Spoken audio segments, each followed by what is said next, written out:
Exercise 4.3 question number 8 का fourth.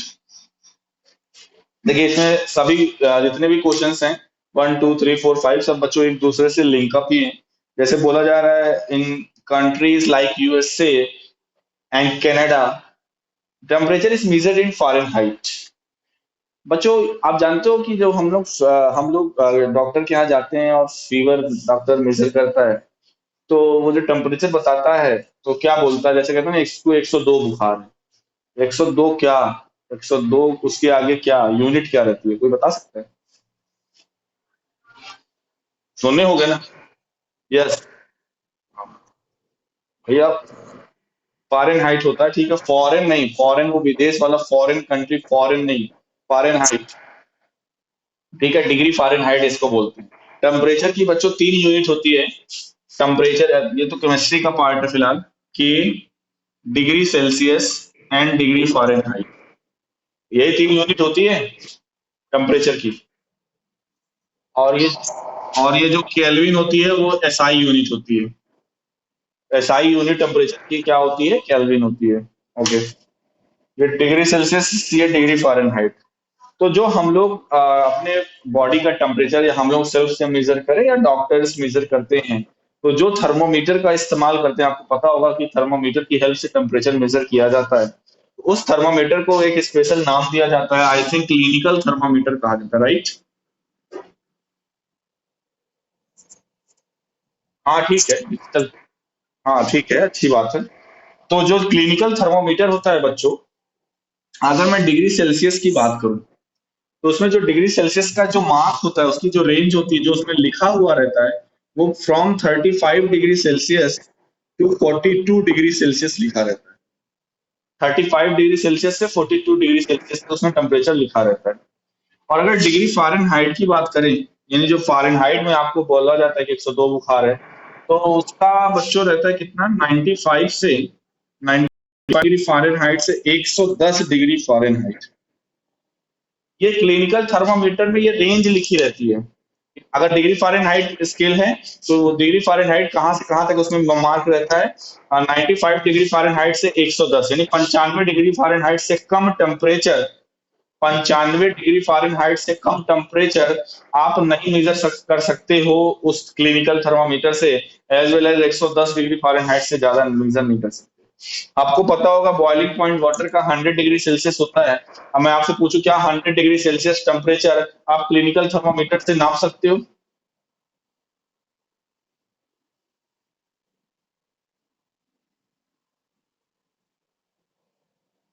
Clinical में आपको पता है कि 42 डिग्री सेल्सियस से ज्यादा आप नहीं मेजर कर सकते हो। जो क्लिनिकल थर्मामीटर होता है, तो डिग्री सेल्सियस की अगर बात करें तो 42 डिग्री सेल्सियस से ज्यादा आप नहीं मेजर कर सकते हो। इसी तरह डिग्री फ़ारेनहाइट में 110 डिग्री फ़ारेनहाइट से ज्यादा आप नहीं मेजर कर सकते हो। इसी को बोलते हैं रेंज ऑफ टेम्परेचर। ठीक है, जो क्लिनिक, हाँ बिल्कुल बिल्कुल बिल्कुल बिल्कुल। लेबोरेटरी, हाँ अच्छा तुमने याद दिलाया। जो लेबोरेटरी में बच्चों थर्मोमीटर होता है वो -10 डिग्री सेल्सियस से लेकर 110 डिग्री सेल्सियस तक का टेम्परेचर मेजर किया जा सकता है लेबोरेटरी वाले थर्मोमीटर से। ये कौन है, इसने अपना माइक जो है अनम्यूट करके रखा हुआ है?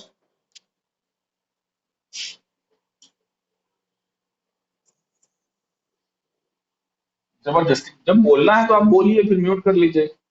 रोज वही चीज बोलना पड़ता है। ओके, तो ये जो -10 डिग्री सेल्सियस से 110 डिग्री सेल्सियस टेम्परेचर है, वो लेबोरेटरी में यूज होने वाले थर्मामीटर का होता है। कहोगे सर ये सब आप बता क्यों रहे हैं, इसका यूज क्या है? जाहिर सी बात है, हमें तो सिर्फ क्वेश्चन करना है, क्वेश्चन करके आंसर बता दे, काम खत्म। ये तो सारी चीजें वैसे है, इसका कोई यूज भी नहीं है, बट ठीक है, थोड़ा बहुत आप जानते रहो, वो ज्यादा बेनिफिट आपको देगा। एक नॉर्मल ह्यूमन बॉडी का जो टेम्परेचर है बच्चों, कितना होना चाहिए, कोई बता सकता है?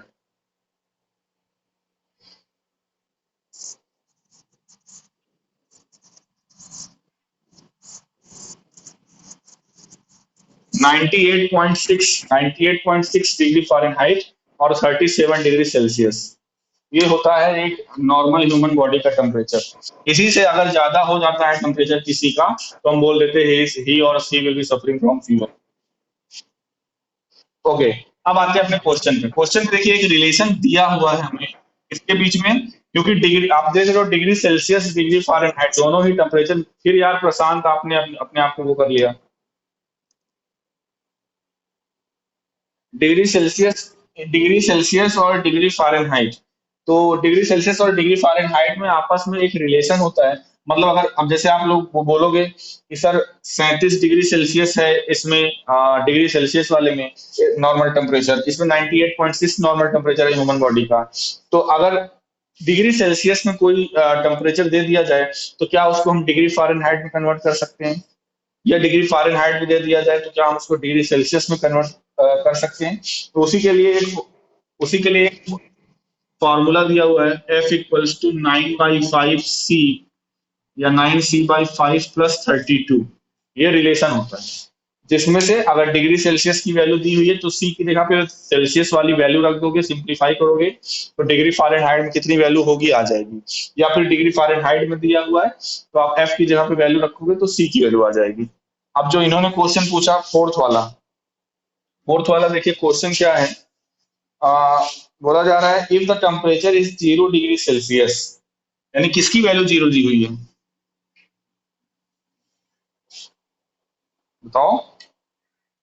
Temperature is 0 degree Celsius, 0 degree Celsius किसका है?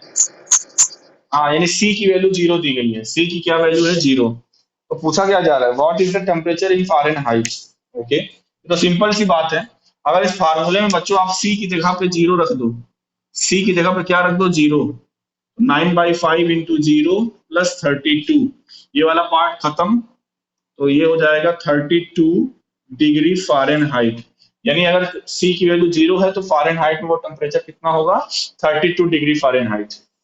आया समझे? और इसी में आगे बोला जा रहा है if the temperature is 0 degree Fahrenheit then what is the temperature in Celsius. मतलब इसी में अगर एफ की वैल्यू जीरो हो जाए, अभी सी की वैल्यू जीरो थी, अगर एफ की वैल्यू जीरो हो जाए तो ये हो जाएगा, देखो एफ की जगह पे जीरो रख दो तो 0 = 9/5C + 32।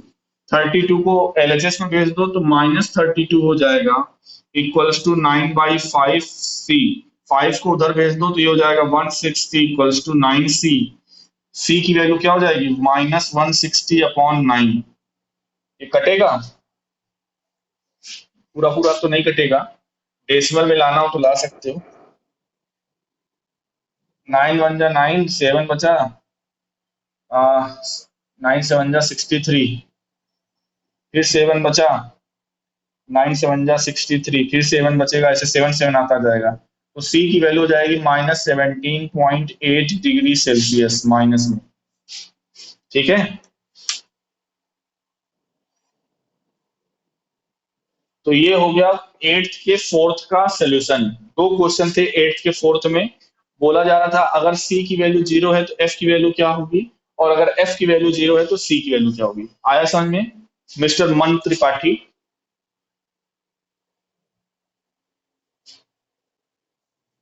ओके, और अगला क्वेश्चन है क्वेश्चन नंबर 5, इसी का एट्थ का 5, जिसमें क्या पूछा जा रहा है,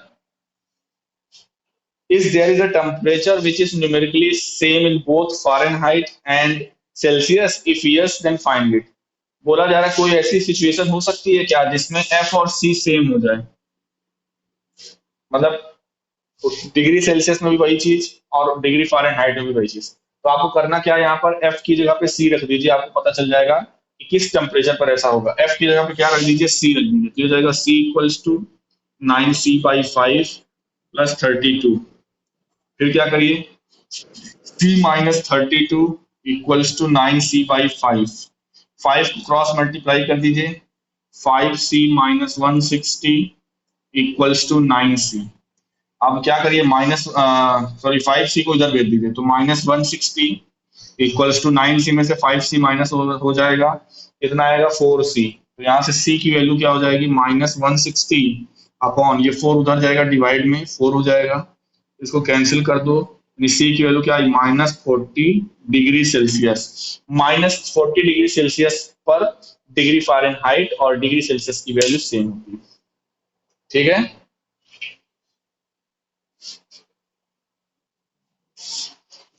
ओके, तो इस तरह से 4.3 बच्चों इस तरह से खत्म। और 4.4 पे आते हैं, एकदम छोटा सा वो भी है, एक कॉन्सेप्ट बस समझाना है और आपका 4.4 खत्म। उसके बाद देखिए ध्यान रखिएगा, मैं एक चैप्टर, हाँ। हम्म,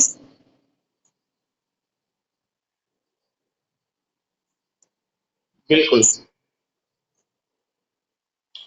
फिर ये केवल एक ही कंडीशन है ना, वो कंडीशन आपको पता चल गई कि जब डिग्री सेल्सियस में -40 डिग्री सेल्सियस आप टेम्परेचर लोगे तो डिग्री सेल्सियस और डिग्री फ़ारेनहाइट सेम होगा। और अगर ये नहीं है, मतलब 40 डिग्री, -40 डिग्री टेम्परेचर नहीं है, तो वो कभी भी सेम नहीं होगा। केवल एक ही कंडीशन है जब सेम होगा, बाकी सभी में सेम नहीं होगा। ओके, अब लास्ट टॉपिक पे आते हैं इस चैप्टर के। देखिए बच्चों, अभी तो हम इसको खत्म करा देंगे, इसके बाद कोशिश करेंगे कि एक चैप्टर और हम पढ़ाएं। पांचवा चैप्टर कोलैप्स करेंगे, रीजन नहीं बताते हैं, छठा चैप्टर पढ़ाएंगे।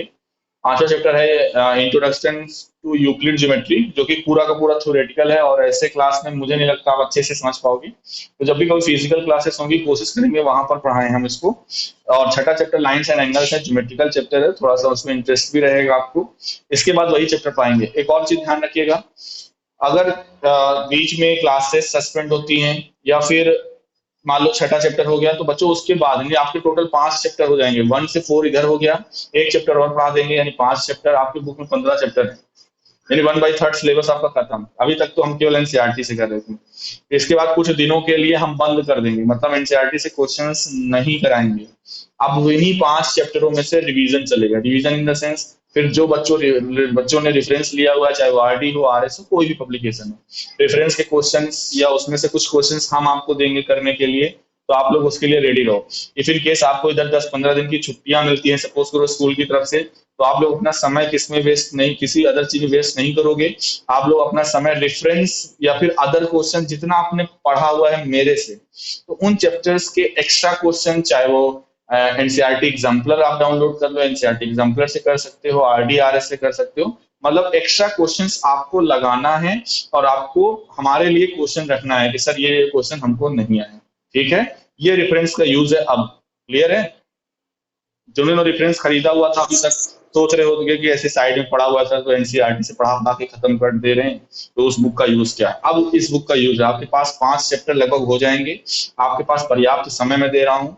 आप लोग जब तक आपकी प्रॉब्लम खत्म नहीं होगी तब तक मैं छठे चैप्टर यानी नेक्स्ट चैप्टर पे नहीं आऊंगा। इसलिए 5 चैप्टर जब मेरे कंप्लीट हो जाएंगे तो उसके बाद आपको मैं ब्रेक दूंगा। मतलब आप क्वेश्चंस लगाइए और डेली की क्लास में हम रिवीजन कराना या क्वेश्चंस कराना आपकी प्रॉब्लम, या मैं कुछ क्वेश्चंस कराऊंगा, उसी पे कुछ दिनों तक चलेगा। इससे आपका जो बच्चे हो सकता है पहले से शुरुआती से क्लास में नहीं जुड़े हुए हैं, तो उनका भी बेनिफिट रहेगा और आप लोगों का भी एक्स्ट्रा क्वेश्चंस करने पर हैबिट आ जाएगी, और कैसे रेफरेंस के क्वेश्चंस लगाया जाता है उसकी भी हैबिट हो जाएगी। ठीक है, ओके। अब आइए टॉपिक पर वापस आते हैं। क्या है? Equation of line parallel to X axis and Y axis. देखिए यहाँ पे आपको एक ही क्वेश्चन मिलेगा और दो क्वेश्चन है और दोनों क्वेश्चन सेम ही पैटर्न पे है। पहले तो आप समझिए होता क्या है। Equation of line parallel to X axis, equation of line parallel to X axis, equation of line parallel to X axis. देखिए इसमें आपको मान लीजिए ये है कोऑर्डिनेट सिस्टम, कोऑर्डिनेट ज्योमेट्री आप पढ़ चुके हो, ये एक्स एक्सिस होता है, ये वाई एक्सिस होता है, कोई दिक्कत किसी को? और ये ओरिजिन होता है। अच्छा, अच्छा बच्चों ये बताइए, इस एक्स एक्सिस पे, ये जो एक्स एक्सिस आप देख रहे हो, इस पे वाई की वैल्यू क्या होती है? कहने का मतलब अगर यहाँ पर अगर हम कोई पॉइंट लें तो इसका जो कोऑर्डिनेट होगा, या एक्स की वैल्यू तो चलो यहाँ से यहाँ तक की डिस्टेंस हो जाएगी, सपोज करो 4 है, तो और वाई की वैल्यू क्या लिखते हैं यहाँ पे?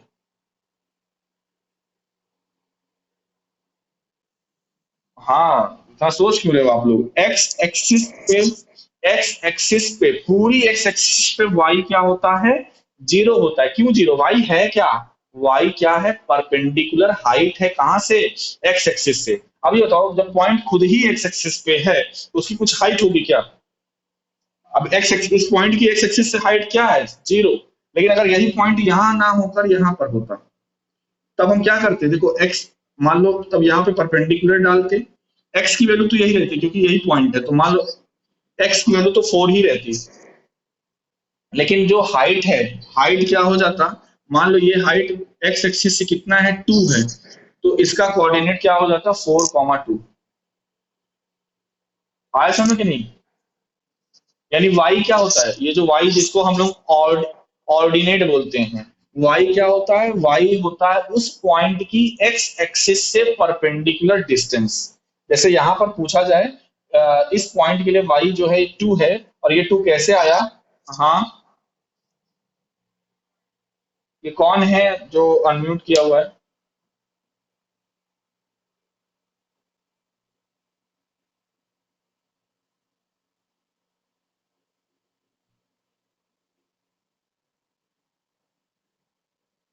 चलो थोड़ा सा देखना और हमें बताना जरा।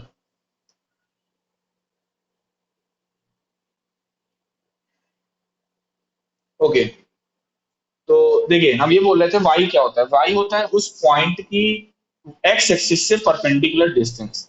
अगर वो पॉइंट x एक्सिस पे ही है, अगर जिस पॉइंट का हमें कोऑर्डिनेट चाहिए वो पॉइंट अगर x एक्सिस पे ही है, तो इसकी x एक्सिस से परपेंडिकुलर, अगर ये पॉइंट मैंने यहाँ पे ले लिया, अब बताओ इसकी y, इस पॉइंट की x एक्सिस से हाइट कितनी, 0 है कि नहीं? क्योंकि पॉइंट खुद ही एक्स एक्सिस पे है। अभी यही चीज, ये पॉइंट एक्स एक्सिस पे ना होकर थोड़ा सा भी ऊपर होता, ये थोड़ा सा भी नीचे होता, तो वाई की वैल्यू कुछ ना कुछ आ जाती कि नहीं? अब देखिए, अब मैं जो समझाना चाह रहा हूं वो है क्या, टॉपिक का नाम क्या है, equation of line parallel to X axis. देखिए, ये एक्स एक्सिस है और आप सभी लोग जान चुके हो कि पूरी एक्स एक्सिस पर वाई की वैल्यू 0 होती है। क्लियर? इसका मतलब ये हुआ, इक्वेशन ऑफ एक्स एक्सिस, बच्चों एक्स एक्सिस की इक्वेशन क्या होती है, y equals to 0। X axis की इक्वेशन क्या होती है, y इक्वल्स टू 0। अब सपोज करो एक लाइन हमने खींची, किसके, equation of line parallel to X axis के पैरेलल हमने एक लाइन ड्रॉ की। ये बच्चों हमने एक लाइन ड्रॉ की, ये एक्स एक्सिस के पैरेलल है। अच्छा, यहां पर मान लेते हैं कि यहां से लेकर, ये ओरिजिन है, ओरिजिन से लेकर इस लाइन के बीच की डिस्टेंस क्या है, ए है। क्या मान लिए, ए मान लिए या बी मान लो, कोई ए मानो, बी, ए और बी क्या कुछ नंबर ही तो है, 2 3 4 कुछ भी हो सकता है। अब ये बताओ, इस लाइन पर कोई भी पॉइंट ले लो, बहुत ध्यान से सुनना, इस लाइन पर कोई भी पॉइंट ले लो, सभी पॉइंट्स की एक्स एक्सिस से परपेंडिकुलर हाइट सेम होगी कि नहीं? है ना? आप इन सभी पॉइंट से ये परपेंडिकुलर डिस्टेंस आप मीजर करोगे, तो ये सभी डिस्टेंस, अगर हमने इसको बी कहा है तो बी ही होगी कि नहीं? तो इक्वेशन ऑफ लाइन कैसे आता है, देखिए, इक्वेशन ऑफ एक्स एक्सिस हमने बोला y इक्वल्स टू 0। क्यों? एक्स एक्सिस की इक्वेशन को y इक्वल्स टू 0 क्यों बोला? क्योंकि एक्स एक्सिस पर अगर हम कोई पॉइंट ले रहे हैं, तो उसकी जो परपेंडिकुलर डिस्टेंस है एक्स एक्सिस से, वो 0 है। अब हमको इस लाइन का इक्वेशन चाहिए जो कि एक्स एक्सिस के पैरेलल है, तो इसमें जो पॉइंट हम ले रहे हैं उसकी एक्स एक्सिस से डिस्टेंस क्या है, 0 नहीं है, बी है, हमने बी माना है। तो इसका इक्वेशन क्या हो जाएगा, y इक्वल्स टू बी। यानी equation of line parallel to X axis का क्या होता है आंसर, यानी equation of line parallel to X axis क्या होगा, y इक्वल्स टू बी। जहां पर b क्या है, b is the distance of the line from the origin. b क्या है, b is the perpendicular distance of the parallel line from the x axis. Clear है? एक और चीज आपके माइंड में आ सकता है कि सर अगर पैरेलल ही बनाना है, तो एक्स एक्सिस के अगर हम डाउनवर्ड अगर ये लाइन खींचे तो भी तो पैरेलल मिलेगा। तो तो फर्क उसमें सिर्फ इतना पड़ेगा, तब भी आंसर आप यही लिखेंगे। लेकिन बस ये ध्यान रखिएगा, अगर ऊपर रहेगा लाइन तो वो वैल्यू प्लस में रहेगी, और नीचे रहेगी लाइन तो वो वैल्यू माइनस में रहेगी। मतलब अगर इधर प्लस बी है तो इधर माइनस बी हो जाएगा। अगर ये डिस्टेंस बी मान लो नीचे साइड है, तब इस लाइन का इक्वेशन, पैरेलल वाली लाइन का इक्वेशन क्या हो जाएगा, y equals to minus B. Minus B क्यों? क्योंकि ये निगेटिव y एक्सिस की तरफ है। आया समझ कि नहीं? तो आपसे ये बोला जा रहा था equation of line parallel to X axis, तो ऐसी लाइन जो एक्स एक्सिस के पैरेलल है उसका इक्वेशन क्या होता है, y इक्वल्स टू बी। मैंने समझाया भी कैसे, कि अगर हम केवल एक्स एक्सिस बनाते हैं तो उसका इक्वेशन होता है y इक्वल्स टू जीरो। क्यों जीरो होता है? क्योंकि उस एक्स एक्सिस पर अगर हम जिस देखिए जिस भी लाइन का हमें इक्वेशन निकालना है, उस लाइन पे हम पॉइंट ले लें और उस लाइन पॉइंट की एक्स एक्सिस से डिस्टेंस देखें। तो जैसे हमने एक्स एक्सिस लिया, इस पे कोई भी पॉइंट ले लें और उन पॉइंट्स की हम एक्स एक्सिस से डिस्टेंस देखें तो जीरो आएगी कि नहीं? तो y इक्वल्स टू जीरो हो गया एक्स एक्सिस का इक्वेशन। अब हमें चाहिए क्या था, उस लाइन का इक्वेशन हमें चाहिए था जो लाइन एक्स एक्सिस के पैरेलल है। तो जो ये पैरेलल वाली लाइन है, अगर हम इनमें पॉइंट्स ले लें तो इन सभी पॉइंट्स की एक्स एक्सिस से डिस्टेंस क्या है, b है। इसलिए इस लाइन का इक्वेशन क्या हो जाएगा, y इक्वल्स टू b। ठीक है, कोई दिक्कत यहां तक किसी को? अब थोड़ा सा चेंज करते हैं, अब एक और टॉपिक इसी में है, equation of line parallel to Y axis. अब एक्स एक्सिस पे जो काम कर रहे थे, सेम टू सेम वही काम अब हमें वाई एक्सिस के रेस्पेक्ट में करना है। अभी लाइन एक्स एक्सिस के पैरेलल नहीं है, अब लाइन किसके पैरेलल है, वाई एक्सिस के पैरेलल। तो देखिए, कोशिश कर, उम्मीद है यही है आपसे, इसमें कुछ आंसर आप लोग दोगे। अब आप लोग बताइए बच्चों, अब यहाँ पर हमें किसके रेस्पेक्ट में देखना है, वाई एक्सिस के रेस्पेक्ट में देखना है।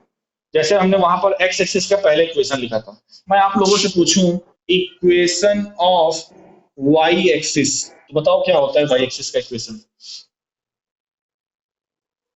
Very good. क्योंकि अगर हम वाई एक्सिस पे कोई भी पॉइंट लें, अब देखिए वहां पर डिस्टेंस किससे, परपेंडिकुलर डिस्टेंस किससे लेना था, एक्स एक्सिस से लेना था, क्योंकि एक्स एक्सिस लेकर चल रहे थे। यहाँ पर जो आप परपेंडिकुलर डिस्टेंस लोगे वो वाई एक्सिस लोगे। तो जो भी ये पॉइंट्स आप ले रहे हो, इन पॉइंट्स की अगर हम वाई एक्सिस से डिस्टेंस लें तो जीरो आएगा। यानी यहाँ पर Y X, equation of Y axis क्या होता है, एक्स इक्वल्स टू जीरो।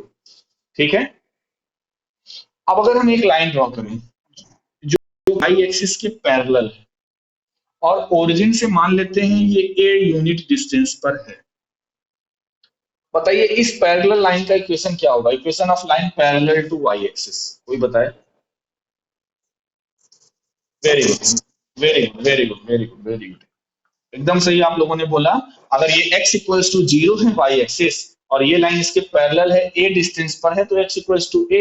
अगर इधर यही लाइन अगर इस साइड होती तो इक्वेशन हो जाता x equals to minus a। ठीक है ना?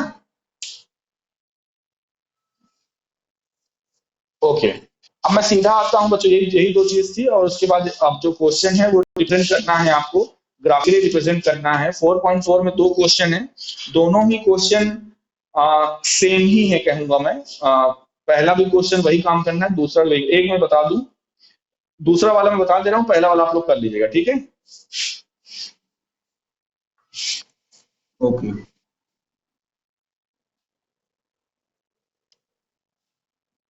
एक्सरसाइज 4.4 क्वेश्चन नंबर 2, देखिए है क्या, exercise 4.4 question number 2, give the geometric representation of 2x plus 9 equals to zero. एक इक्वेशन दी हुई है 2x plus 9 equals to zero. Condition क्या है, as an equation in one variable in two variable. दो क्वेश्चन है, एक बार इसको हमको वन वेरिएबल की तरह से इसका ज्योमेट्रिक रिप्रेजेंटेशन देना है, ये वन वेरिएबल, और ऑलरेडी आपको पता है ये जो लीनियर इक्वेशन लिखी हुई है कितने वेरिएबल की,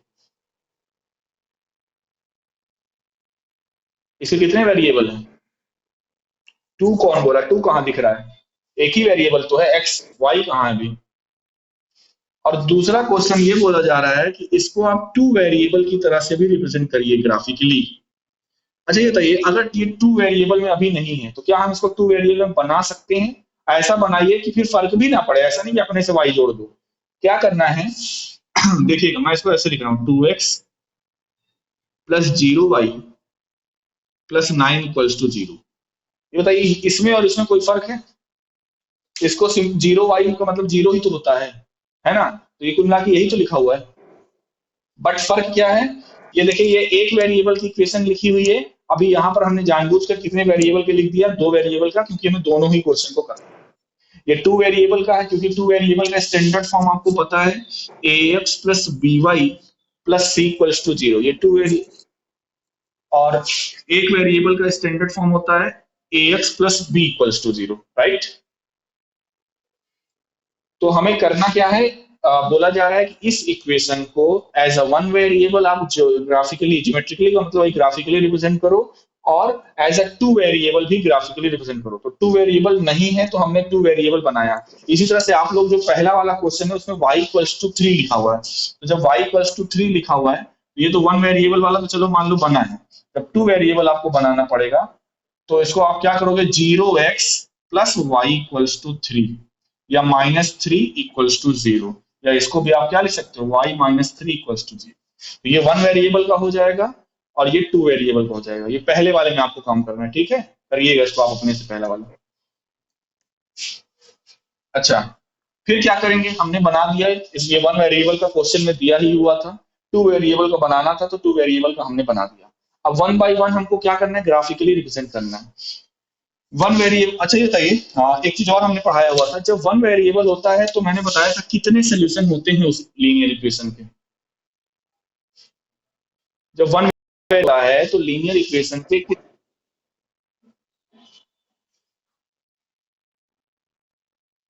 नो, हाँ यूनिक, यानी कि वन सोल्यूशन होता है। हाँ टू वेरिएबल है तो वहां पे कितने सोल्यूशन होते हैं? फाइनाइट सोल्यूशन होते हैं। ये पढ़ाया हुआ हूँ ना? Okay, yes. यानी इस वाले के लिए हमको सोल्यूशन टेबल बनानी पड़ती है ना? और इसी में तो डिपेंडेंट इंडिपेंडेंट वेरिएबल इसी में तो आता है। एक वेरिएबल की वैल्यू अपने से आप कुछ भी चूज कर लो, और दूसरी वेरिएबल की वैल्यू इसमें डिपेंड करती है। खैर, पहले इसका ग्राफिकल रिप्रेजेंटेशन देखिए वन वेरिएबल वाले का। देखिए लिखा क्या हुआ है? 2x plus 9 equals to 0। तो यहां से बच्चों लिख सकते हो आप लोग 2x equals to -9, x equals to -9/2, या फिर x इक्वल्स टू -4.5। कोई दिक्कत? ये हो गया यूनिक सोल्यूशन। अच्छा, न्यूमेरिकल फॉर्म में तो सोल्यूशन आ गया। अब आपको करना क्या है? इस सोल्यूशन को, एक सेकंड बच्चों, देखिए आपको करना क्या है? इस सोल्यूशन को यानी x इक्वल्स टू -4.5 को ग्राफिकली यानी ज्योमेट्रिकली रिप्रेजेंट करना है। जब भी आप वन वेरिएबल के सोल्यूशन यानी यूनिक सोल्यूशन को आपको रिप्रेजेंट करना पड़ेगा, तो बच्चों उसके लिए केवल और केवल आपको नंबर लाइन बनाना है। बस क्या बनाना है? Number line. वहां पर आपको एक्स एक्सिस वाई एक्सिस बनाने की जरूरत नहीं है।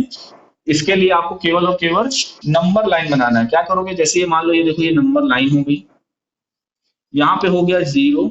इधर आपको पता है 0 से अगर हम राइट साइड में आते हैं तो पॉजिटिव की ओर बढ़ते हैं, 0 से अगर हम लेफ्ट साइड में जाते हैं तो निगेटिव की ओर बढ़ते हैं कि नहीं बच्चों?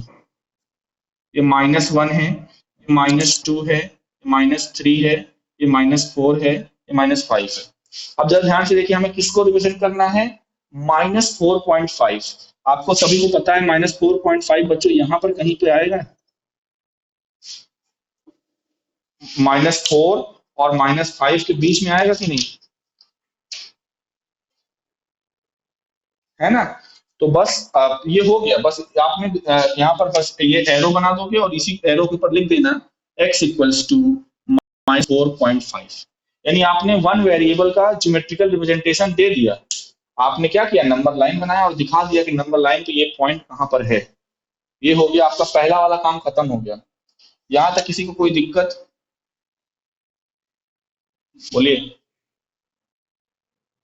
ओके, ओके, अब देखिए आते हैं टू वेरिएबल पे। और जब भी टू वेरिएबल का मतलब है हो आएगा तो वहां पर एक्स और वाई यानी कोऑर्डिनेट सिस्टम आ जाएगा, क्योंकि कोऑर्डिनेट सिस्टम में टू वेरिएबल्स रहते हैं ना, एक्स कॉमा वाई के फॉर्म में। तो ये इसीलिए उसके लिए सोल्यूशन टेबल भी बनाते हैं। तो जरा देखिए टू वेरिएबल का क्या काम है।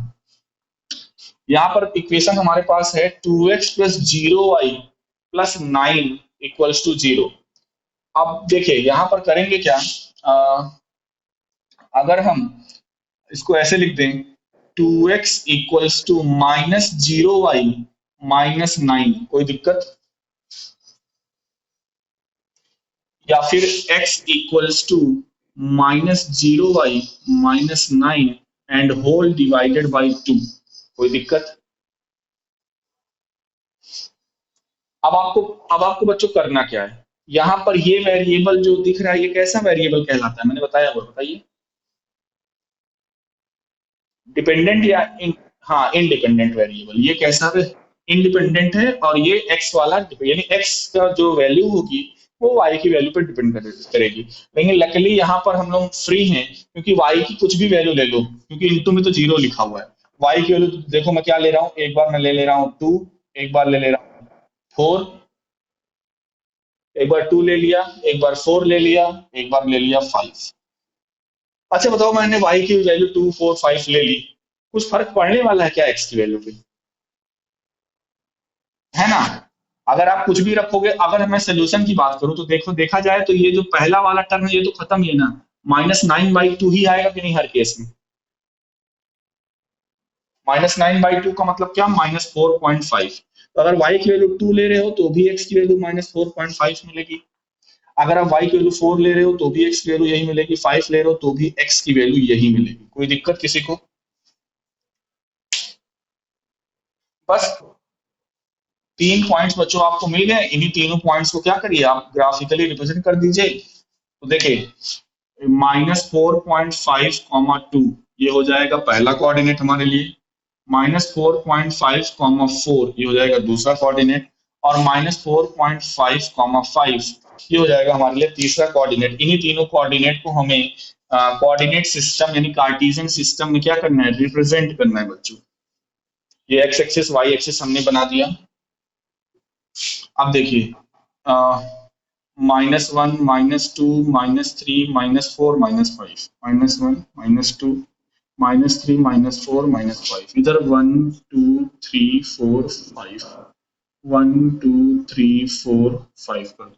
अभी इधर नहीं बना रहे क्योंकि इधर भी में जरूरत भी नहीं है।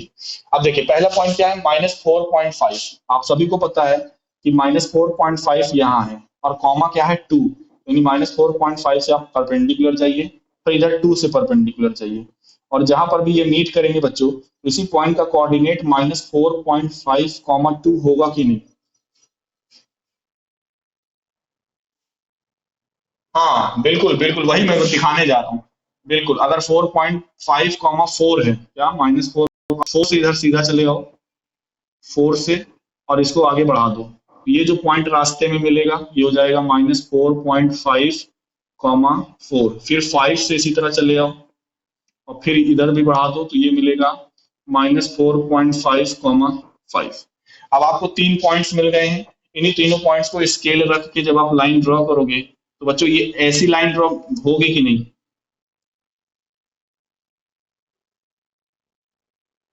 ठीक है, तो ये हो गया ग्राफिकल रिप्रेजेंटेशन टू वेरिएबल के लिए। यानी जब टू वेरिएबल का आप ग्राफिकल रिप्रेजेंटेशन देंगे तो उसके लिए आपको कोऑर्डिनेट सिस्टम, कार्टेशियन सिस्टम यानी एक्स एक्सिस वाई एक्सिस बनाकर उसमें देना पड़ेगा। अगर आप एक वेरिएबल पर रिप्रेजेंटेशन देते हैं तो उसके लिए केवल और केवल नंबर लाइन बनाकर उस पॉइंट को, हाँ, यानी एक वेरिएबल के लिए नंबर लाइन और दो वेरिएबल के लिए कार्टेशियन सिस्टम। दो वेरिएबल पे जो सोल्यूशन होगी वो एक लाइन होगी, दो वेरिएबल पे जो सोल्यूशन होगी वो एक लाइन दिखाई देगी आपको, जैसे यहाँ पे ये पैरेलल लाइन दिखाई दे रही है। जब सिंगल वेरिएबल पे आपको सोल्यूशन होगा तो सिर्फ एक पॉइंट आपको दिखाई देगा। क्योंकि देखिए, इससे ये पता चलता है a line is a collection of infinitely many points. Line में बहुत सारे, लाइन के पास कितने पॉइंट्स होते हैं, मैं पूछूं अगर इस लाइन में कितने पॉइंट्स है तो आंसर होगा इनफाइनाइटली मेनी पॉइंट्स है कि नहीं? क्योंकि, है ना? और हमने पढ़ा हुआ, क्योंकि टू वेरिएबल लीनियर इक्वेशन के इनफाइनाइटली मेनी सोल्यूशन होते हैं। इसलिए अब इस तरह से जैसे हमने 3 पॉइंट लिया, ऐसे बहुत सारे पॉइंट्स लिख सकते हैं कि नहीं हम लोग? -4.5, 6 माइन बिल्कुल, बिल्कुल, बिल्कुल। तो जो भी लेंगे तो यानी वो पॉइंट इसी लाइन पे ही लाई करेगा कि नहीं? है ना? तो ये अगर आप इस वाला केस करोगे तो आपको हमेशा एक लाइन मिलेगी, क्योंकि a line has infinitely many solution.